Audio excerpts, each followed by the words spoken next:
Welcome back, episode 6. We're going to do a quick walk around the workshop and we're going to show you how to do a MOT prep for your car. So rather than just bringing it to a garage, letting them feel on something simple, we'll do a walk around later on to show you what you should be looking for before you bring it in. First car I've got on the ramp is a Navara. So it's coming in for a knocking noise. So there's absolutely no damping effect on that shocker anymore. That should be going down nice and slow, come back up nice and slow. It's also got movement that way. So it was giving the customer a knock when he went over a bump. It was actually diagnosed at the main dealer as a spring fitted incorrectly. But once we stripped it down, we've seen that it was obviously the shocker. So that's coming from Nissan main dealer. Hopefully that'll come tomorrow, get the customer back on the road, but it's a main dealer part only with it being a new truck.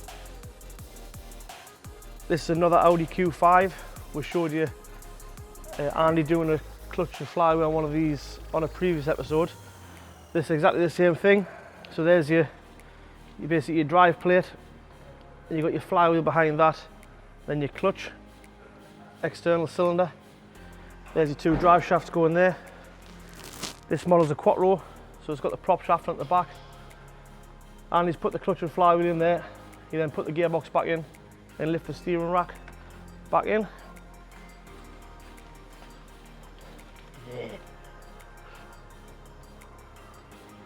Got the Smart IT little Peugeot in. So this is in for a service and MOT. We've already pre-prepped it. So it's had a new shocker and a wiper linkage.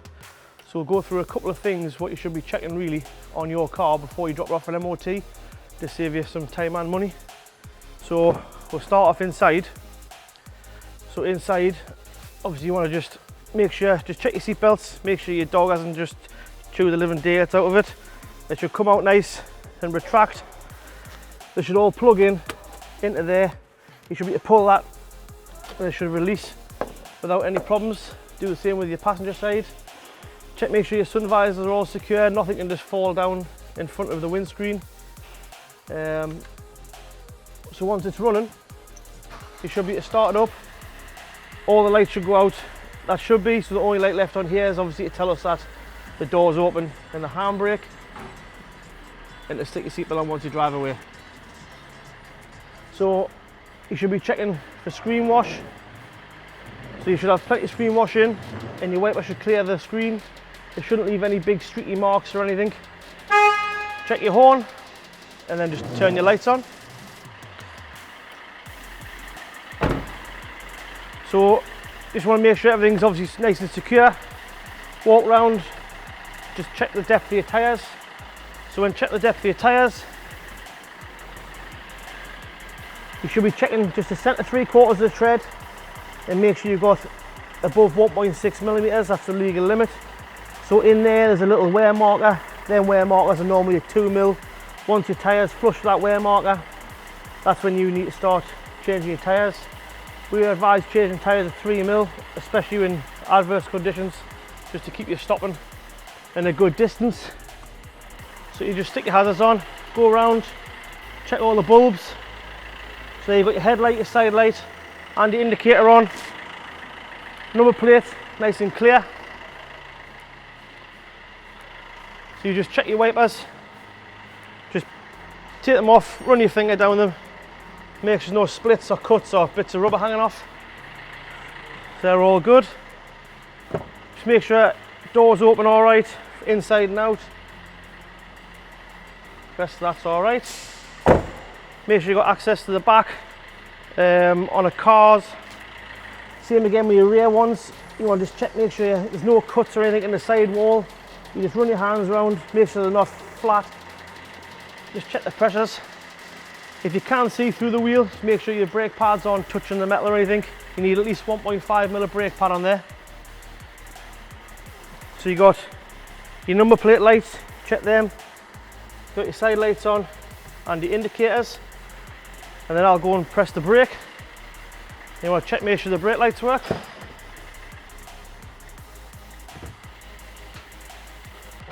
So you can get a friend to check your brake lights, or reverse up against the wall or a mirror or something, and make sure all your brake lights work. something as simple as that could probably save you about an hour, and obviously a bit of labour for somebody to repair that for you.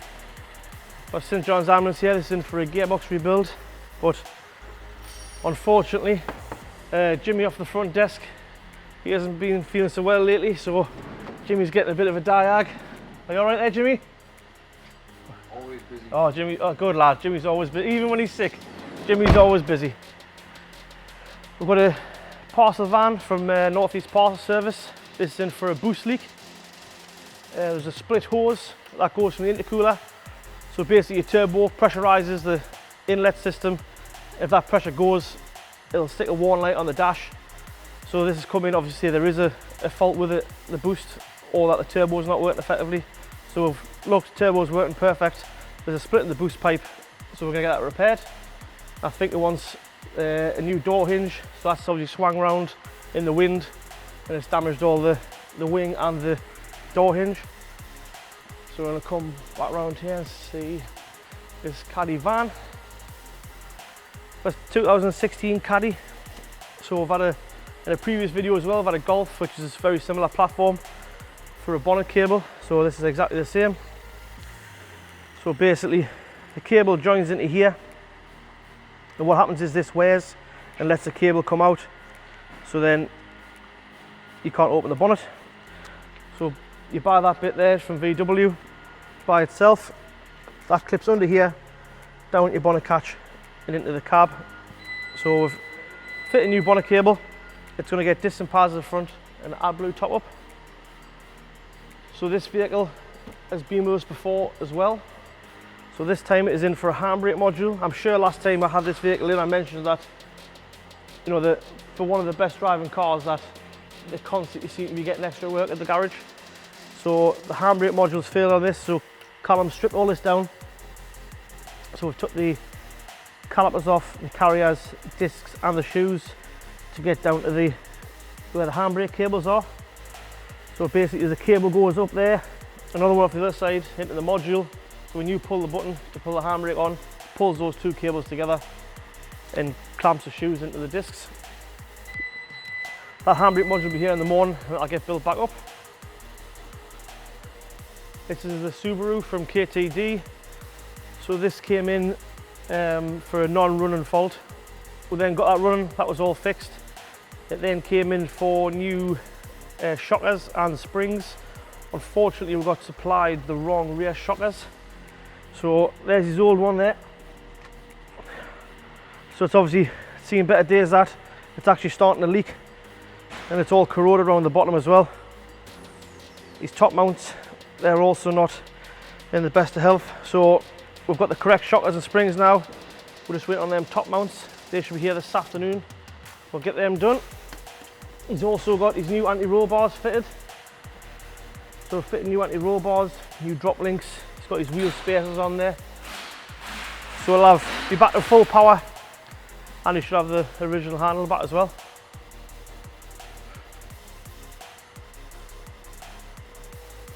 The Mustang's on this lift at the moment, so it's getting basically just nut and bolt check front to back, make sure everything's safe before it goes on the road. Paul's just finishing off some wiring, just clipping it up into the inner arch. Once the wheel's back on, we've got one feed to come off the supercharger for the oil to renew. We have made one, we just want to make a slightly tidier job of it. Once that's done, this car should be running, it'll go down for remapping. G-Wagon's been in and out pretty much all week. So we've just received these wheels. So these are the right wheels that would go on a car sort of like maybe 2020 model.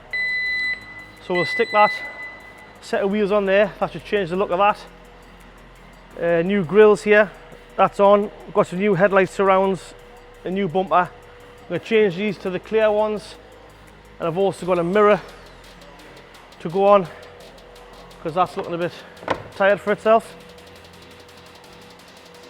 We'll have a little walk around the car park. So we've got a BMW 3 Series estate in. This one's in for a leak around the dashboard area. We've traced it down to the windscreen. I think the guys just had a windscreen fitted recently. but it hasn't sealed properly, so that windscreen is going to be taken out tomorrow, resealed and put back in. The Alfa Romeo, we're waiting on a couple of parts from Alfa for that, and that should be good to go, just finishing pieces like the grills. This is a 2015 Range Rover Evoque, so unfortunately I think someone's put AdBlue into the diesel, so now it needs the diesel tank flushing out after it's been removed. We're going to renew the fuel lines, the high pressure fuel pump and the 4 injectors. So all of that's been contaminated. Pull it out, put the fresh kit in from Land Rover, that should get that starting. So this car has actually been with us a long time now. We've had the engine out, it's been inspected, and now that it's going to go back to Kazoo, because they've decided that they are going to refund the customer and they will get them into another car. That's obviously ready to go. This one here is waiting for the gearbox. So this is a older model. We've had this quite a while, but I think the gearbox is now on track to be coming in next week. Once we get that gearbox in, we'll do something on that. This one's the same, very similar model. This one here is wanting a suspension compressor and a gearbox service. This car sat around for quite a while, so what's happened is the gearbox sump is just like a thin tin. That's actually rotted away. How they rot away when they're full of oil, I'm not sure, but it's basically lost all its oil, so that means lost the drive. Little Polo, it was in for a health check and I've done a little repair on the exhaust. And we've got this Berlingo. This came in as a had no drive, so we've put a new clutch in. This is a little petrol one, so the flywheel was solid. Put a new clutch in, that van is ready to go. This van's just been dropped off for service and MOT, I believe, in the morning.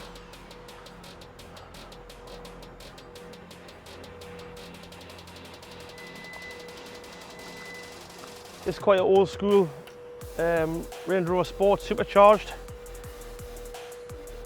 This being for a suspension compressor and a suspension strut. As these are getting older, they're all starting to, all the parts starting to wear out now, so the comfort suspension struts, bottom arms, compressors, handbrake modules.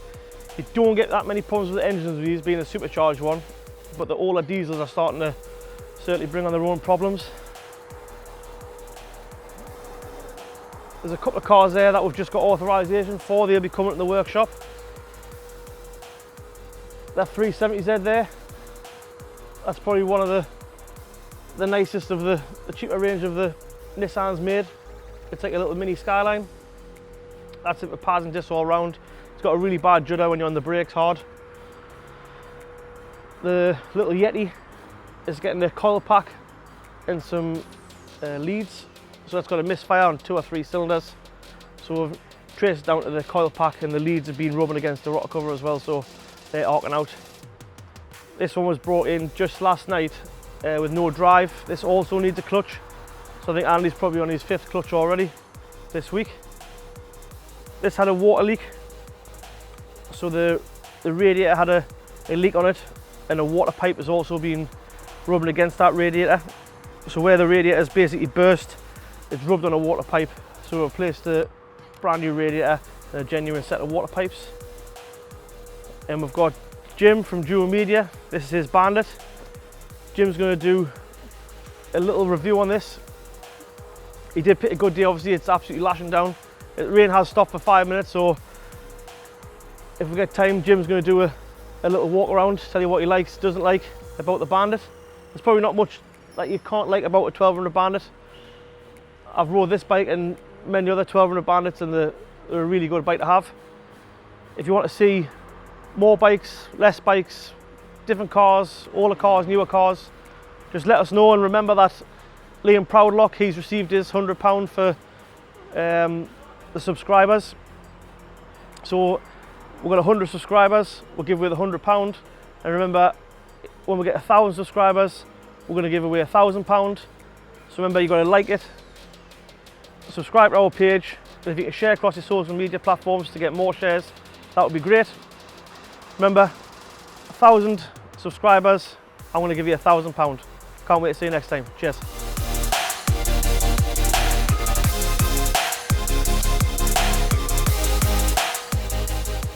Hi, I'm James. Welcome to our first video review of a bike. We've had quite a few people asking us for reviews of bikes, and this is my own personal bike. And what I would like to do is explain to you a little bit about it, tell you what it is, tell you why I chose it, the things I like about it. We were hoping to go out over the moors and get some great sort of cinematic shots and things like that, but it's been chucking it down all day, so that hasn't happened. But I'll do a quick run through, so we'll create this as a taster video, and then hopefully you enjoy this, and then we'll do a fuller video for one of the next episodes. So the bike's a Bandit 1200S. I've had the bike 11 years, and it's been a good faithful friend to me. It's never ever let me down. I would like to explain some of the reasons why I chose this bike in the first place. So to give you some idea, I'm 5'11", I'm 13.5 stone, and my inside leg is 31 inches. So I wanted a bike that I could feel that I could get my feet flat on the floor, which I feel that I can with this bike. I did look at other bikes, so I looked at a Pan-European, and that bike was about 70 kilograms heavier than this one. So that was a no-go, because I wouldn't be able to push it around. I did look at a Honda Deauville for touring. Not everyone's favourite bike because they think it's not quick enough, but apparently it's a very comfortable bike. But that's actually heavier than this, 30 kilos heavier than this, and it's got about 2/3 of the power. So how I come to get a bike, how I come to get the Bandit 1200S was, I've been using a friend's Hornet 600. We went to one of the Washington bike meets, which is at the Washington Wildfowl Centre on a Sunday and on a Wednesday evening, and met a friend who had one of these. This is a K2 and his was a K5, and he said, why don't you take the bike out for a ride and say what you think of it? So off I went, borrowed his bike, left Washington Wildfowl, drove along the Washington Highway, and was absolutely blown away by how smooth the bike was, how slick the gear changes were, and how light the bike felt on the move. It is a bit of a heavy bike if you're trying to move it around in your garage, but on the move you just don't feel the weight of the bike at all.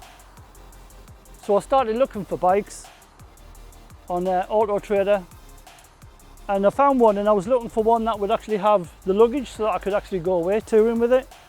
I wanted one with a Scott oiler. I was originally looking for a bike that had shaft drive, but as I mentioned earlier, they were all too heavy.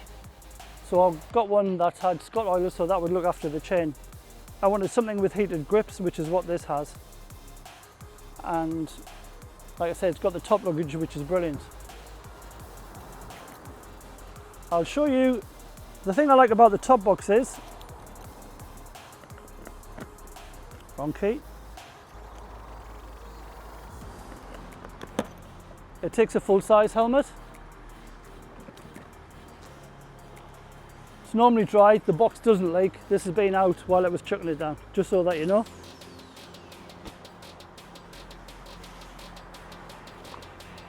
The side panniers also keep clothes really dry too. They come off really easily. I'm going to show you this later.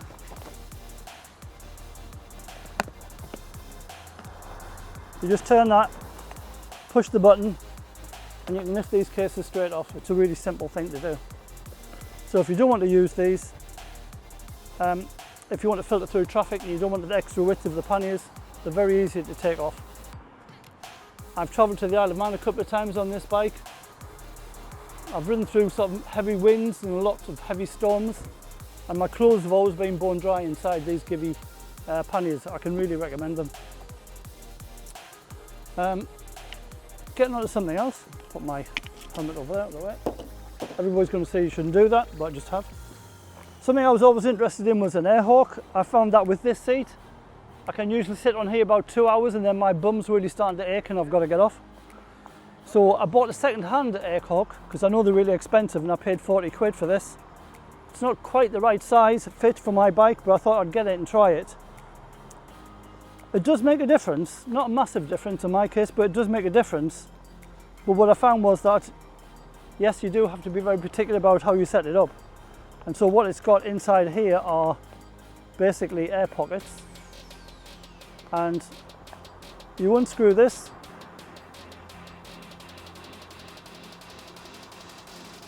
you blow up the air and keep blowing until you get air inside here. And then the trick is to sit on the bike,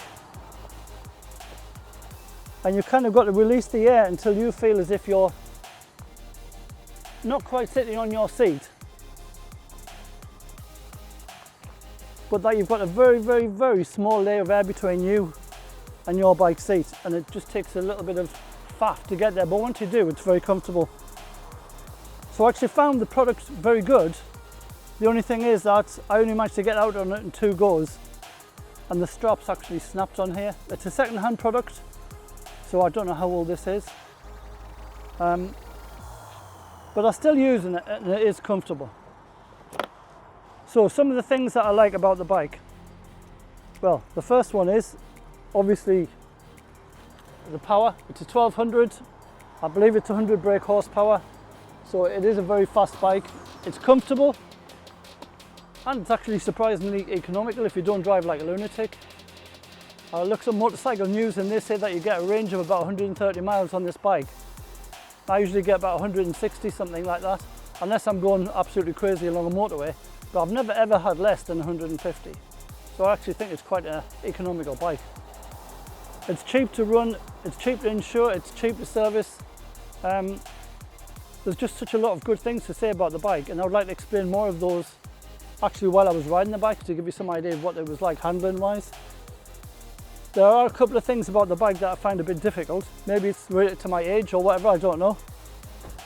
The bike's starting to feel heavier, and for example when I'm on the bike, I'm not sure where I should put this, if I just put this here for the moment. It's a bit tricky getting on the bike with the panniers on it.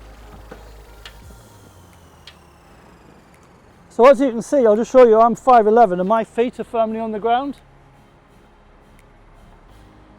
So anyone my height with the same inside leg of 31 inches, you're going to feel very safe on this bike, and every time you need to stop or put your feet down, it's very comfortable. One of the negative things I would say about the bike is it feels quite top heavy when it's full, it's okay, but once you start to get some fuel out of the tank and it's 3/4 full or half full, you really do feel, when you're manoeuvring this car around, not so much on the move, but when you're just pushing it around, taking it into your garage or turning it around or whatever, you really do feel the weight of the bike tip to one side. So I would say that's something that I really don't like. And as I get a bit older, maybe not quite so strong, I think I'll prefer a lighter bike. But as for actually riding it and just being on it, the comfort is great, like I've said. You can travel long distances in it, and it's even great for doing short journeys. The only negative thing I would say is the weight and the weight distribution once the petrol moves around the tank. The other thing I would say actually that is a negative aspect, but it's not actually the fault of the bike, is, like I said, I've had the bike about 11 years, and 5 or 6 years ago the shock absorber went on the bike, so I was like bouncing around all over the place. And the shock absorber got changed. I couldn't find an original one, but someone put a Hayabusa shocker on here. The result of that was that the bike turns in so much better. The downside of that is if you're slowly moving forward, the bike can feel a little bit nervous at the front. But the major downside to it is that when I actually stop and then I put the bike down, the bike leans over quite a lot. So if there is a negative camber on the road where you're parked, and then you have to pull the whole weight of the bike back up when it's full, it's quite an effort. That wouldn't happen if you just had standard shockers on your bike. It's only because I've had a Hayabusa shocker put on here. But everything else about the bike I absolutely love. All I can say is that if you're thinking of buying one, try it. Other bikes I tried was the Phaser. I tried the Z1000. I did sit on a Honda Pan, tried moving it around and it was far too heavy for me. I did look at the Honda CBF 1000. That wasn't quite as interesting a bike as this. I've ridden the later bike that was released after 2006. This is oil cooled. The later one is water cooled, and it's a 1250, and it's fuel injected, and this has carbs. And I would say the fuel injected bike seems a lot more urgent. So if you are someone who likes to get away quick, and you don't want any waste at all on the throttle, then maybe the fuel injected bike's a better bike for you. But this is certainly fast enough for my needs. I absolutely love it. I would love to show you more about the bike, show you the bike on the move, on the run. We're just waiting for some better weather and we'll do that. So that's pretty much all I have for the moment. I will just end with saying, when these bikes first came out, I think about 1996, that was the K1, they cost £5,999. The fared bike, the same as this, which is the S, cost £6,400, so it cost a £400 more to have the fared version. And that shield does a reasonably good job of keeping the wind and rain off you. I bought this bike in 2011 for £2,250 with all of the panniers on it, etc. And I've been looking recently and the bike's going for about £3,500 in the same condition, so maybe it's gone up in value a little bit. So what I'd like to do is, in the next video review that we can show you, I'd like to actually show you this bike out in the countryside, show you, and it's an environment it loves to be in, riding around country roads and things, touring on the motorway. So I hope you join us for that one. If you've enjoyed the video, then please like, please subscribe, please ring the bell. And we really would appreciate your comments. So if you get back to us and say, okay, Jim, yeah, we like your bike. I had one for years, I loved it. Or I've got the 600, not the 1200. Or you tried the Bandit, you didn't like it, and you went for something else.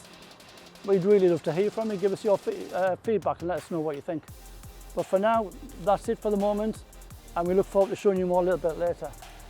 I'll start up the bike so that I can hear it, so you see what it sounds like.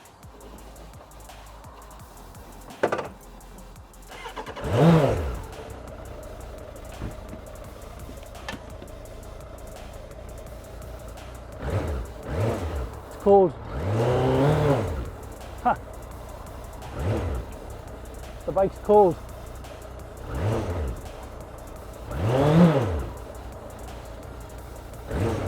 Can you hear it? It's cold.